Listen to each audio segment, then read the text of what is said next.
Hello everyone, this is Osayaba from Showcase Africa. But first, I want to thank all my subscribers and those who come into my channel to see my videos. I am so grateful. Wonderful people, thank you so much. If you haven't subscribed, I hope you subscribe. Today, we're going to talk about, I'm taking us back to Ghana with the outfit I have on today. And we just want to talk about some commonalities, a little bit about maybe 3 African countries. And so, come along.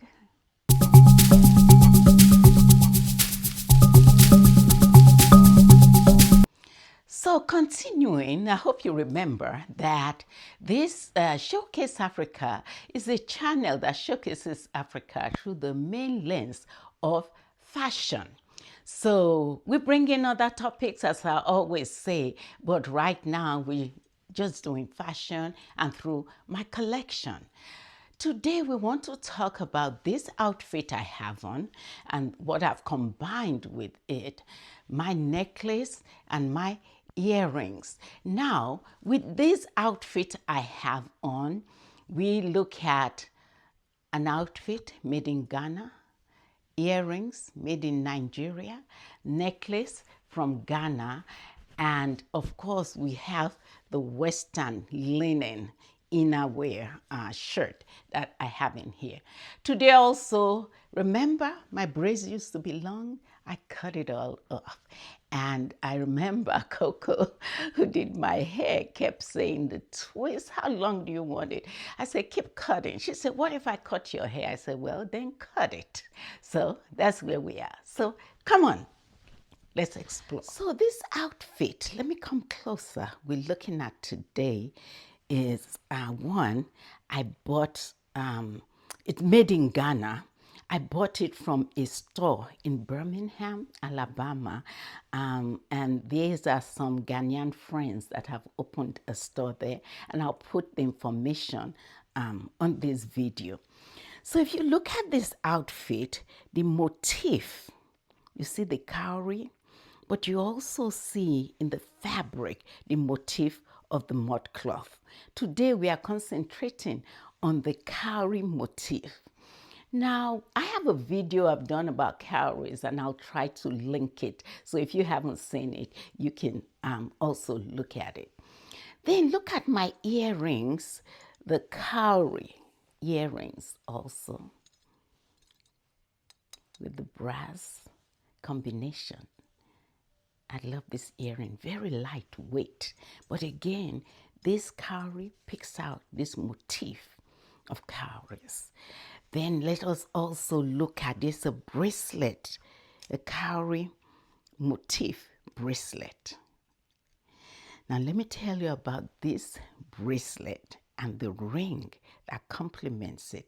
I actually got this from Banana Republic, the store here in the US. There are some jewelry that they sell, and to me it's African inspired. So my husband got me this for Mother's Day maybe about 3 years ago, and it's beautiful. I still like, so I call this really African inspired, the type of jewelry I'll buy from a country in Africa. And of course, I have this shirt. It's still a bit chilly, just cold outside, and I didn't want to go out not well covered.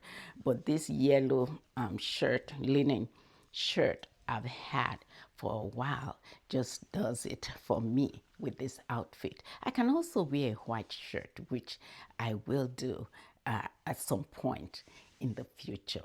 But I want you to also see this, the full length. So come along. And this is the full length of the outfit. I like the flowy feeling of the outfit. And if you look, it has pockets. So I have my hands in the pocket. Let me turn around. You can see the design on the back. This is really a sundress. You can wear it without the inner part that I have in here.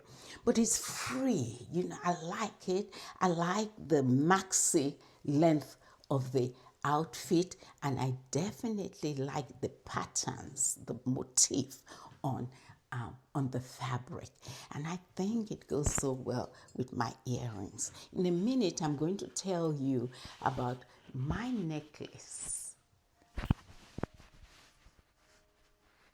and my Ghanaian connection to this necklace. So now let me talk about the necklace, the name. The name, let me come closer, and I will also put a picture beside this. This is Akosua.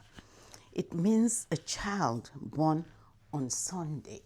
In the Ghanaian language, the Akan, if I'm not mistaken, because they have names for days of the week. So it depends on the day of the week you were born. Then that name, like I have a child born on Wednesday for male, his name is Kwaku. Now, a little bit about how I'm connected with Ghana. My father-in-law came to Nigeria with his uncle when he was probably about 9 years old. And he stayed, married a Nigerian. So he's a Ghanaian part of the family, you know, for his nuclear family, and definitely for us, particularly also my children. So we're always interested in Ghana, because I want to teach them, make sure they know about that heritage. So then the other thing, when we are looking at these fluid movements in Africa today, this is what I call really showcasing Africa, the countries, that they are movements. So you're going to find that an African from Ghana married one from Senegal, or someone from Senegal married somebody from Nigeria, and so on and so forth. So this is the way I think we are connecting more and more, just intermarrying and learning about the culture. I was born in Nigeria. My parents are Nigerians. Then I married my husband, who was also born in Nigeria, but of Ghanaian ancestry.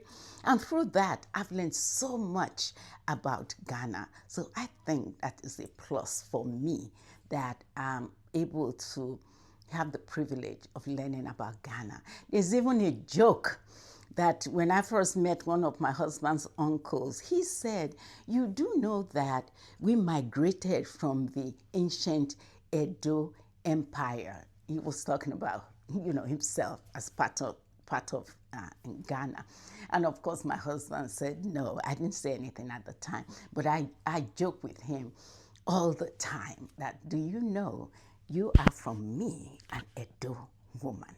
So now, thank you so much. We're coming to the end of this video. Thank you so much for watching this video. If you like this video, please subscribe and share. I want you to please just keep sharing with others. And also, please don't forget to comment and thumbs up, a like. Thank you so much. And I hope to see you in my next video. Bye-bye.